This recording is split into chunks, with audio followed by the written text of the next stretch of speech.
Paranormal, phénomènes étranges, histoires fantastiques, les clés du mystère sur Sud Radio. Des entités qui hantent les couloirs froids de maisons chargées d'histoires douloureuses, des bruits de chaînes inquiétants, des ombres qui n'ont pas lieu d'être, fantômes imaginés par une personne à l'imagination prolixe ou réalité relatée par une personne dont la sagesse n'est pas à mettre en doute. Aujourd'hui, le philosophe qui rencontre un fantôme. Bonjour Evelynion. Bonjour Emmanuel. Aujourd'hui, on va partir loin dans l'histoire. Oh oui, parce que qui dit philosophe pense à qui ? Platon, Oui. Socrate, Oui. Aristote, les Grecs. Eh bien effectivement, il s'agit d'un philosophe de l'Antiquité grecque, peut-être un peu moins grand philosophe que Socrate. ce que je viens de citer, qui s'appelait Athénodore. Pour le trouver, il faut le petit Larousse ne suffit pas, il faut aller dans les encyclopédies. Enfin, il a vraiment existé. Et donc il a aussi vraiment rencontré un fantôme. Ceci pour dire que les histoires de fantômes, elles sont de tous les pays et de tous les temps. En Chine, il y a des histoires de fantômes. Il y a eu une série de films célèbres, Histoires de fantômes chinois. Vous en avez peut-être entendu parler.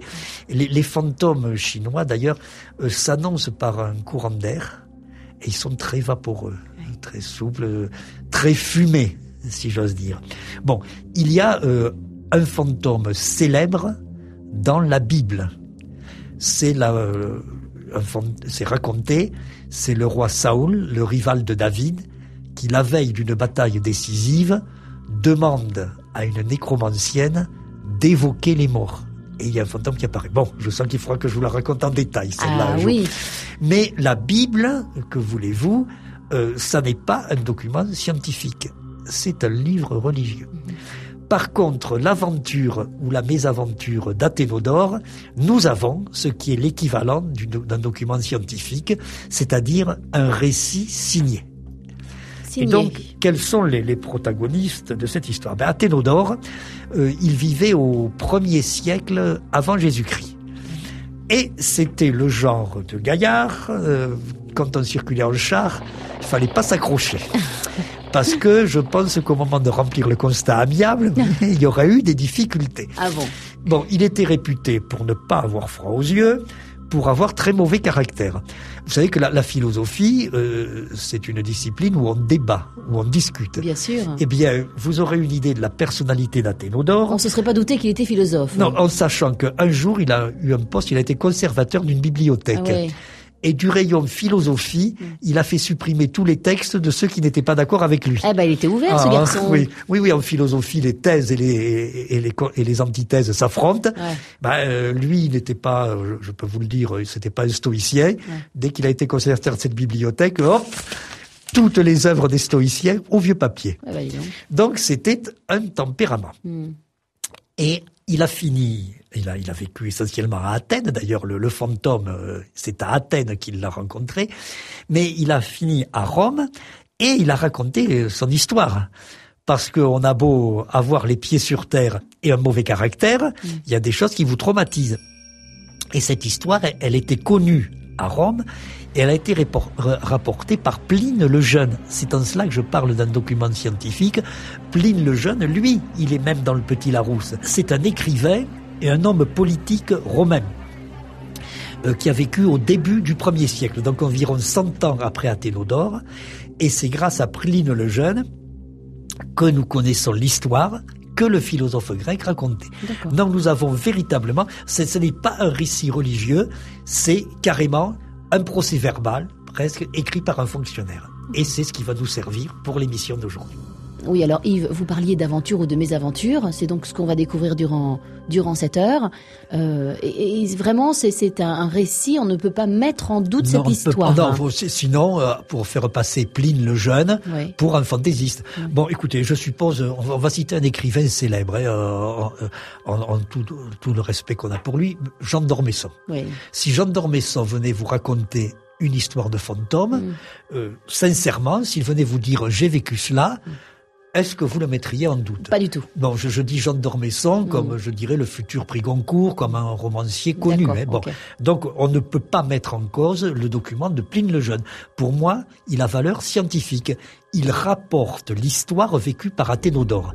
Alors, vous allez me dire, si Athénodore racontait des blagues, Pline a rapporté des blagues. Bien sûr. Mais Athénodore, je l'ai déjà laissé sous-entendre, et vous allez le constater, c'était pas le genre de gars à plaisanter.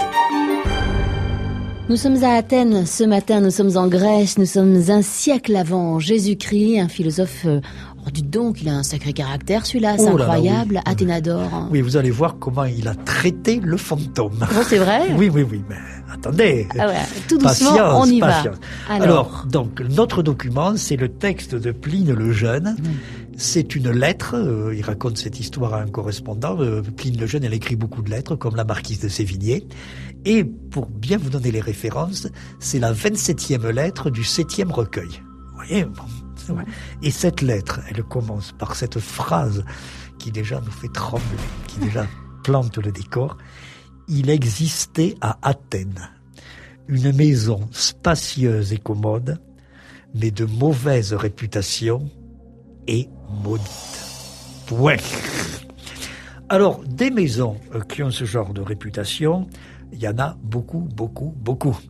Il y en avait une dans notre zone d'écoute du côté de Mazamet, au carrefour avec la route de la Bruguière, pour nos auditeurs du Tarn, et qui avait une réputation de maison hantée extraordinaire. Alors on disait, on ne peut pas la vendre, tellement elle est hantée. C'est ce qu'on dit toujours des maisons hantées. Bon, celle-là, elle était un peu isolée, un peu vide, et le vent soufflait dedans. Autrement dit, c'est pas là qu'Athénodore aurait été impressionné. Bon, il y en avait une autre dans notre bonne ville de Toulouse, au bord de la Garonne. C'était presque la maison hantée officielle. Ouais. C'est tout juste si elle n'était pas citée dans les dépliants du syndicat d'initiative. Ouais, l'ambassadeur des maisons hantées. Oui. Déjà, du jour où elle était abandonnée, du jour où un promoteur s'en est occupé, l'a transformée en appartement, plus une maison hantée, et ainsi de suite. On m'a récemment rapporté un cas du côté de l'étang de Thau, là-bas, dans l'Hérault. Bon, écoutez, c'est une baraque. Si elle n'était pas isolée et s'il n'y avait pas des roseaux autour, personne ne parlerait de maison hantée. Bon. Donc, pour dire que des maisons à réputation, ça n'est pas nouveau sous le soleil. Sauf que celle-là, quand même, elle avait de quoi faire parler d'elle. Parce qu'après cette première phrase, vous voyez, qui annonce la couleur, il avait le décor est planté. Oui, il avait le sens du spectacle, Pline le Jeune, quand il écrivait à quelqu'un, il donne des détails. Et alors, pourquoi avait-elle mauvaise réputation? Pourquoi était-elle maudite? Et qu'est-ce qui se passait là-dedans? Eh bien, des passants, le soir, rentrant chez eux, à hauteur de cette maison, entendaient des bruits métalliques. Comme ça. Et ça les prenait brusquement. Ils étaient dans la rue, ils n'entendaient rien. Le silence de la nuit, les cris, un chien qui jappe. Et paf, à hauteur de la maison, des bruits métalliques. Vous entendez des bruits métalliques, vous n'avez pas peur, je suppose. Oui, enfin, moi je pensais à une structure de maison qui peut être comme ça. Mais là, on est un siècle avant Jésus-Christ, je pense pas. Non, mais vous vous arrêtez, et là, disent les passants, on les identifie, ces bruits métalliques. Ce sont des bruits de chaînes. Ah oui. Comme si quelqu'un agitait des chaînes. Ouais. Bon, alors là c'est un peu drôle, on passe sur le chemin. Mais en fait, cette maison, elle a un propriétaire. Et le propriétaire, c'est pas parce qu'elle a la mauvaise réputation qu'il va la laisser vide. Et donc, il la met en location. Et il y a des gens en location au prix du marché. Les gens d'Athènes disent, elle est pas mal, elle est bien cette maison. Il la loue. Premier locataire. Quelque temps plus tard, on le retrouve, ce premier locataire, à l'hôpital psychiatrique athénien. En tout cas, on le soigne. D'accord. Il allait très bien avant et il allait très bien avant. Après. Il va plus bien du tout, le locataire. D'accord. Donc, comme il est aux mains des médecins, la maison est de nouveau vide. On la loue de nouveau. Second locataire. Au bout de quelque temps, le second locataire fait l'objet des mêmes soins que le premier. Allons bon. Et tous ces locataires, parce qu'il y en a eu plusieurs, il y en a eu toute une succession, racontent aux psychiatres de l'époque tous la même histoire. les bruits de chêne ne les ont pas impressionnés. Au départ. Donc, ils ont loué la maison. La première nuit, il y a eu des bruits de chêne. Ils ont mis peut-être des boules de Kies athéniennes. Ouais, des olives. Mais,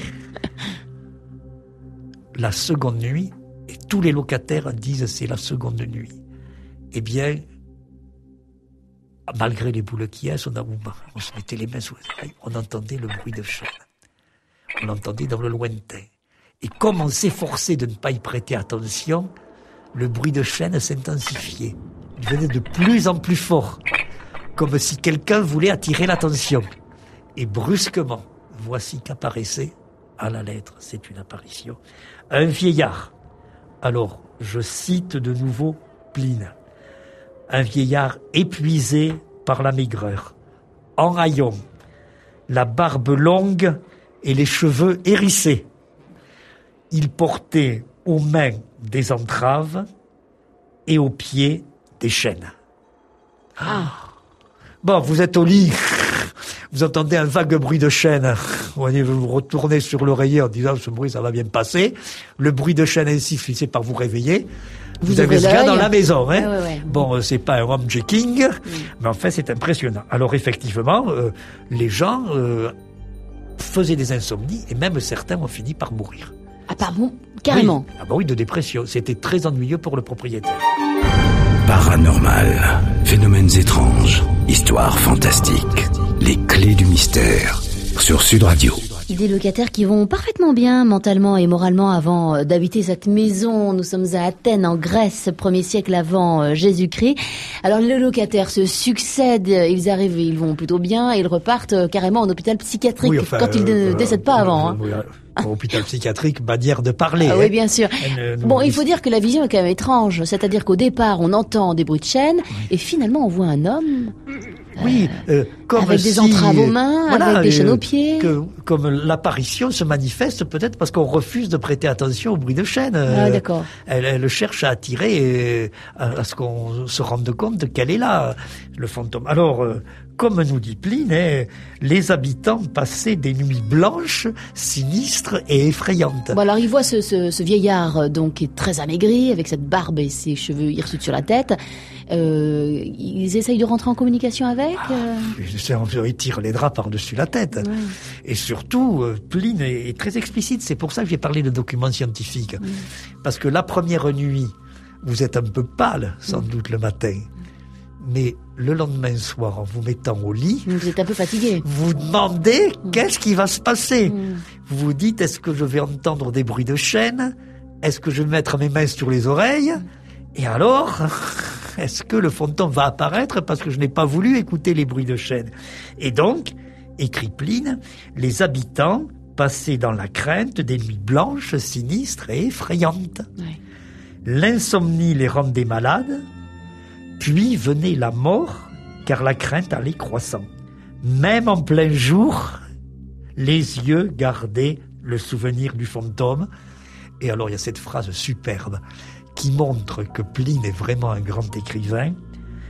La peur persistait plus longtemps que les motifs d'avoir peur. C'est pas joli, ça? Ouais.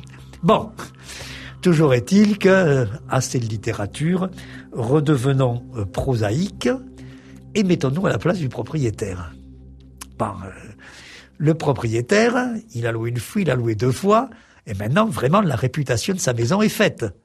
Mais il faut bien qu'il ait un locataire, quand même, le pauvre homme. Bien sûr. Sinon, il va pointer au resto du cœur athénien.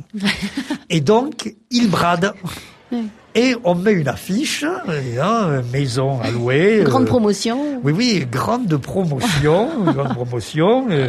En disant, même malgré la rumeur, à ce prix-là, il y aura bien quelqu'un qui la voudra. Et sur ces entrefaites, voilà Athénodore, le philosophe, qui arrive à Athènes avec son caractère. Et ce que nous n'avons pas dit, mais dont vous vous doutez peut-être, Emmanuel, c'est qu'en plus d'avoir un tempérament de cochon, il ressemblait aussi à un entraîneur d'une équipe de foot bourguignonne. Vous voyez ce que je veux dire? quand il achetait des bouteilles d'eau de source, Athénodore, il prenait plutôt les premiers prix. Oui. Bon. Et même, si on lui faisait une réduction sur le pack, il prenait 2 packs. Donc, un peu radin, quoi, le bonhomme. Et quand il voit bon marché, grande maison... Il se dit, c'est pour moi. Il dit, c'est pour moi. On m'appelle. C'est pour moi, on m'appelle. Alors on lui fait remarquer que la maison a une certaine réputation. Pas à moi, Athénodore. Si ce fantôme doit venir, je l'attends.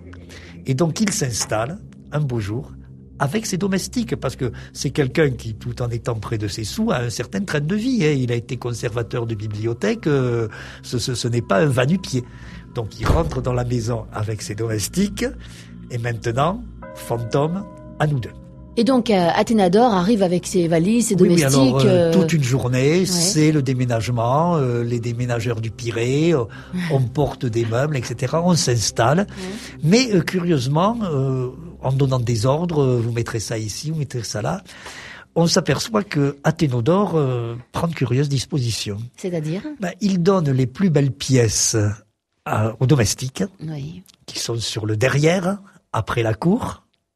Comme dans toutes les maisons antiques, il y a une cour un peu au milieu du bâtiment. Et il dit aux déménageurs, alors mon bureau, vous l'installez là, dans le vestibule, dans l'entrée. Vous vous doutez bien de ce qui se prépare. C'est le grand face-à-face. Athénodore est en train de se dire, le fantôme, s'il passe la porte, sur qui il va tomber ? Sur moi. Il va voir qui je suis. Il va voir qui je suis. Moi, Athénodore, philosophe. Oui. Et donc, le soir arrive, on allume les lampes à huile. Premier soir, première nuit, à suivre dans un instant dans les Clés du Mystère. Et une histoire de fantôme aujourd'hui dans les Clés du Mystère avec Athénodore, philosophe grec.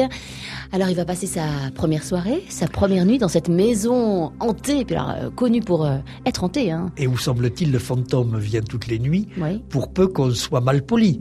Parce que n'oubliez pas que d'après les locataires précédents, le fantôme ne se manifeste que quand on fait semblant de ne pas entendre le bruit de chaîne.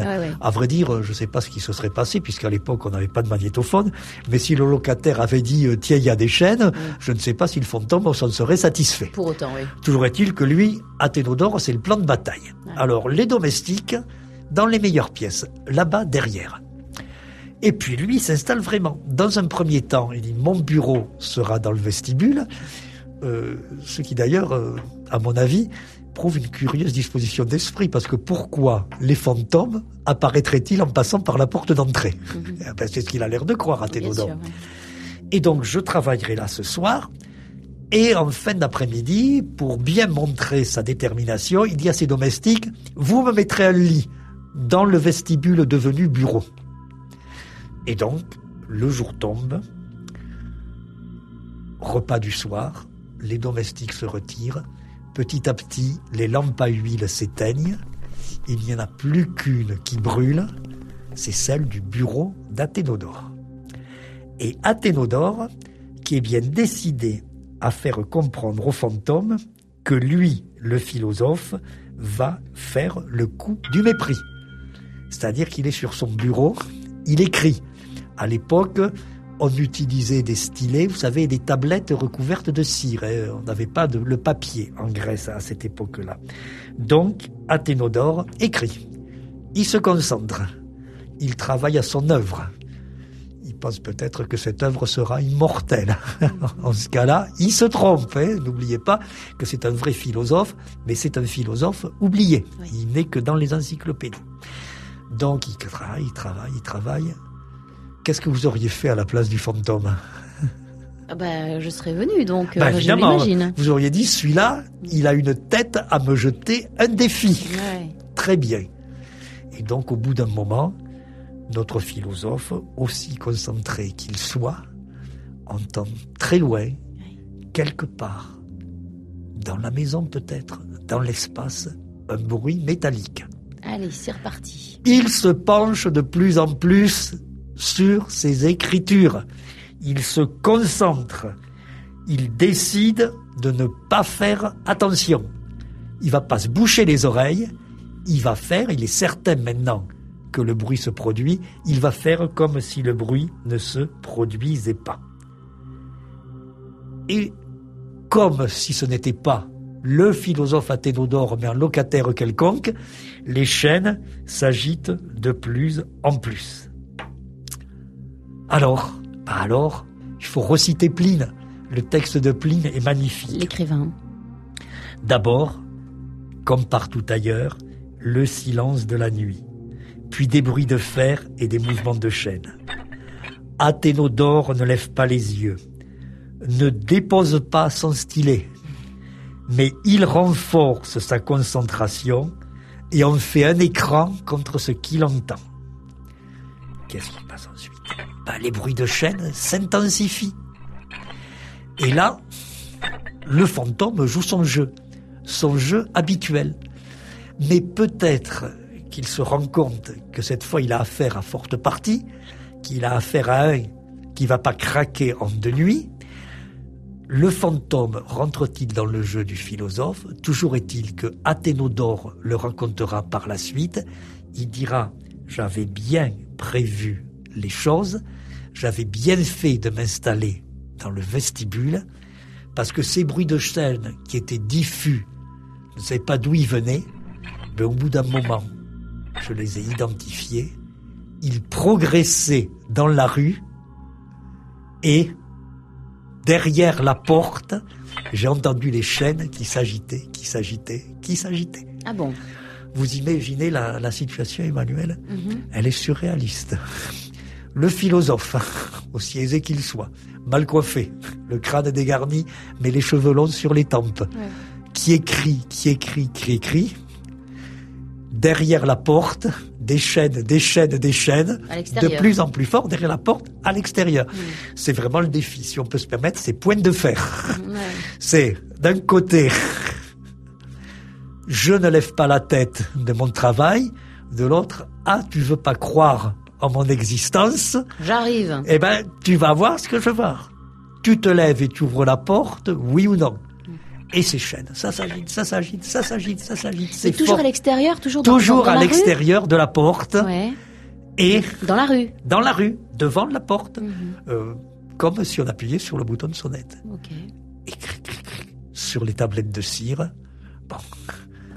le bruit du stylet d'Athénodore. Vous comprenez bien que ça peut pas durer.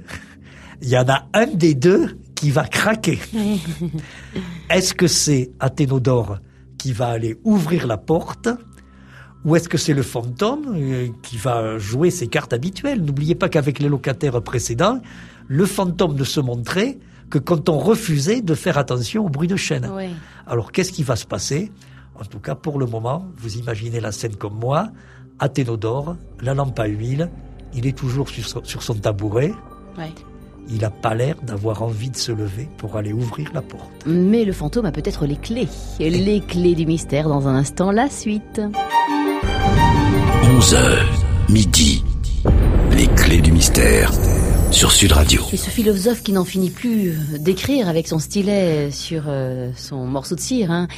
Il est comme ça en train de réfléchir, d'écrire, et puis à l'extérieur arrive ce fantôme, donc, avec ses bruits de chaîne. On est habitué, puisque on sait qu'il est régulièrement présent dans cette maison, mais là, pour l'instant, il est à l'extérieur. Alors, oui. Qu'est-ce qui va se passer ? Est-ce que Athénodore... C'est le face-à-face. Est-ce qu'Athénodore va aller ouvrir la porte ? Mais pas question. N'oubliez pas tout ce qu'il a laissé entendre depuis le début. Oui. Il a dit, moi, on ne me la fait pas. En même temps, un fantôme n'a pas besoin qu'on l'invite. Exactement. Et c'est là que le fantôme passe à la vitesse supérieure. Parce que le bruit de chaîne s'intensifie encore. Et là, dans la partie de bras de fer, je disais tout à l'heure, qui s'est engagée, eh bien, c'est peut-être Athénodore qui commence à fléchir. Parce que maintenant, le bruit de chaîne est à l'intérieur. Ah, ça y est. Comme vous le disiez, quand on est fantôme, on n'a pas besoin qu'un philosophe vous ouvre la porte.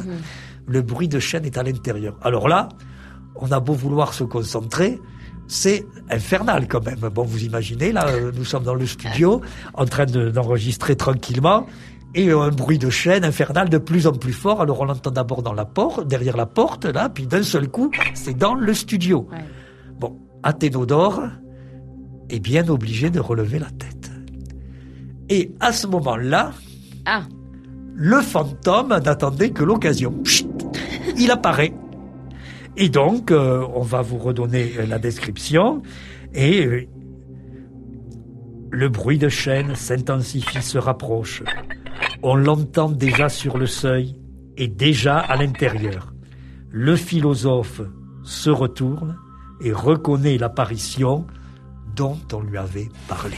Toujours le texte de ce grand écrivain qui était Pline le Jeune. L'apparition est là. Alors là, Athénodore, il est obligé, peut-être pas de négocier, mais de constater que les choses ne se passent peut-être pas exactement comme il le voulait. Parce que le fantôme s'agite, il est là devant, il agite les chaînes, je suis là. Et il fait un signe à Athénodore, un signe de la main. Ah bon? Du style, suis-moi, on va aller par là. Non mais c'est incroyable. Oui, Rappelons que c'est un vieillard amaigri, avec une barbe. Il est amaigri, alors Athénodore reconnaît très exactement toute la description. Il est en haillons, il a la barbe en broussailles, les cheveux coiffés n'importe comment. Il y a les chaînes aux poignets. Un petit côté SDF. Aux chevilles. Ça, c'est vous qui le dites. Ouais. Il est squelettique. Détenu. Oui, il est squelettique. Et il est là, il agite ses chaînes, c'est-à-dire je suis là. Et en même temps, il fait un signe de la main. C'est incroyable. Viens avec moi, il faut qu'on aille par là. Et il montre la direction de la cour. La cour de la maison. Ouais. Athénodore, qui a déjà dû se replier sur des positions préparées à l'avance, puisqu'il a été obligé de laisser le fantôme apparaître, lui qui avait dit Athénodore, avec moi il ne se passera rien, Athénodore se replonge. Alors là, à la place du fantôme, vous ne seriez pas devenu fou. Voilà le gars là devant vous, il reprend le stylet, il prend une tablette neuve et il continue à gratter. Alors le fantôme... Quelle insolence! Le fantôme se déchaîne. Ah, c'est le cas de dire. En 2 mots. Ah voilà. Relisons Pline. Athénodore de la main fait signe au fantôme là qui lui a dit 6 mois, attend un peu et se penche à nouveau sur ses écritures. Excellent. Le fantôme n'en peut plus. Ah oui. Ça c'est moi qui le dis. Oui, bien sûr. Il se rapproche du bureau et je recite Pline. L'apparition fait résonner ses chaînes au-dessus de la tête d'Athénodore. Ouais, tu m'as entendu. Qui continue d'écrire. Oui. Bon, que voulez-vous, la patience philosophique a des limites. Pour la forme, alors Athénodore ne cède pas immédiatement parce que il veut pas avoir l'air de céder de suite. Oui. Lui qui a fait face jusqu'à présent. Donc il continue d'écrire quelques instants, il doit pas être très concentré avec le fantôme à côté qui a les bras au-dessus de sa tête, vous voyez la tête penchée, et au-dessus des bras décharnés qui agitent des chaînes, etc. Bon, finalement, effectivement, il pose le stylet, le fantôme lui refait signe, et donc Athénodore va suivre le fantôme qui l'entraîne dans la cour de la maison. Et qu'est-ce qui va se passer dans cette cour de maison? C'est ce qu'on va découvrir dans un instant dans les Clés des Mystères. Athénodore, quel caractère incroyable. Mais franchement, on l'adore cet homme, c'est pas possible. Mais on imagine la scène, mais elle est à la fois comique et tragique. Donc il a une 50aine d'années, il a les cheveux blancs, Athénodore. Et quelle force il est de là caractère. penché sur ses écrits, et le fantôme qui est devant lui qui s'agite et puis qui finit par tendre les bras au-dessus de cette tête de philosophe penché sur ses écritures et qui agite ses chaînes. C'est incroyable. Donc là, quand même, tout philosophe qu'on soit, il y a un moment où il faut arrêter. Donc il lève la tête et pour la 2e fois, le fantôme lui fait signe « Suis-moi ». Et là, Athénodore, pas quelqu'un qui soit impressionné. Pose le stylo, recule le tabouret, il se lève, il suit le fantôme. Sans attendre, Athénodore prend la lampe et suit l'apparition. Elle marchait d'un pas lent, comme alourdie vers les chaînes. Après avoir obliqué tout à coup vers la cour, tout à coup, elle s'avance. Elle fait quelques petits pas plus rapides. Et brusquement, à un endroit très précis, en un point de la cour que sans doute Athénodore n'oubliera jamais, l'apparition disparaît. Comme si elle avait voulu désigner cet endroit au philosophe. Oui, mais pour quelle raison, on ne sait pas. En tout cas, le philosophe, lui, il reste philosophe. Bon, l'apparition est partie. Ouais. On va pouvoir aller finir là, écrire une page ou deux de plus, et après on ira se coucher. Ouais. Mais tout philosophe qu'il soit, il se dit quand même, je l'ai vu l'apparition. Moi, je suis pas devenu fou comme les autres, mais je l'ai vu. Et je l'ai suivi dans le jardin, et je l'ai suivi dans la cour, et dans la cour, elle s'est pas plantée au milieu, elle est allée là, c'est pas un coin, c'est un point précis. Et donc, à l'endroit où le fantôme a disparu, Athénodore entasse des branches et des feuilles sèches pour être sûr de bien le repérer, cet endroit. Demain, en plein jour, il puisse dire, c'est là exactement que le fantôme a disparu. Oui. Puis il va se coucher et le lendemain, il va raconter son histoire aux autorités municipales. Et il dit, moi je suis Athénodore, s'il est oublié aujourd'hui, il a fait une grande réputation à l'époque, comme une personnalité se pointant à la mairie, voilà ce qui s'est passé, envoyez les employés municipaux, on creuse. À l'endroit précis que j'ai marqué avec des branchages et où le fantôme a disparu. On creuse. On a trouvé le lendemain, je reprends le texte de Pline pour terminer. Le lendemain, Athénodore va trouver les magistrats et demande qu'on fasse creuser l'endroit. On découvre au milieu des chênes des os emmêlés que le corps en décomposition par l'action du temps et du sol avait laissé décharner et rongé par les liens. C'est tout. Il y avait également les chênes, il y avait tout. Il y avait les chênes. Donc, il y a un lien, mais quel lien, entre cette histoire d'apparition qui a été vécue par les locataires successifs et qui a été vécue par le philosophe Athénodore lui-même, dont vous m'avez bien compris, on peut dire qu'il n'y croyait pas. Oui. Ouais, il voulait, quand il s'est installé le soir, pouvoir dire le lendemain matin, j'ai passé la nuit blanche, et personne n'est venu. Eh bien, non seulement l'apparition s'est produite en présence d'Athénodore, et ensuite, elle était liée avec un événement s'étant déroulé dans la maison. Alors, on ajoute, c'est Pline qui ajoute, qu'on a fait quelques cérémonies religieuses et que le fantôme n'est plus jamais apparu. Ça fait aussi partie de l'histoire et on l'interprète comme on veut. Mais moi, ce que je veux retenir de cette très belle histoire, c'est que quelqu'un qui était un sceptique a eu le courage de dire « Oui, je n'y croyais pas et l'apparition s'est produite ». Parce que c'est ça, moi, que je retiens de l'histoire d'Athénodore, Emmanuel. C'est que, je répète ce que j'ai dit tout à l'heure, c'est dit « À moi, on me la fait pas. Je ne suis pas un esprit faible. » Mais dès le lendemain, il est allé dire au magistrat « J'ai été témoin d'une apparition ». C'était un sacré bonhomme, malgré son mauvais caractère. Athénodore, on l'adore. Quelle belle histoire. C'est une belle histoire de fantôme. Effectivement, on peut imaginer que tout simplement, cet homme voulait tout simplement être enterré, comme toute personne mérite. Je rappelle notre petite expérience de dimanche dernier. Oui. Envoyez-nous la carte à laquelle a pensé Manu. Voilà, sur le site internet sudradio.fr et on vous retrouvera dimanche prochain avec donc le résultat de ces calculs statistiques. Peut-être un peu plus tard, on ne promet pas parce que vous avez jusqu'à dimanche prochain pour nous envoyer les réponses. Et même si je relève les dernières réponses dimanche matin, je ne promets pas de faire les calculs avant l'émission. Des calculs savants, comme on peut l'imaginer. Allez, on vous retrouve dimanche prochain pour une autre histoire formidable, bien sûr, racontée par Yves Lignon. Bonne semaine, à dimanche prochain, bye bye. Sud Radio, les clés du mystère.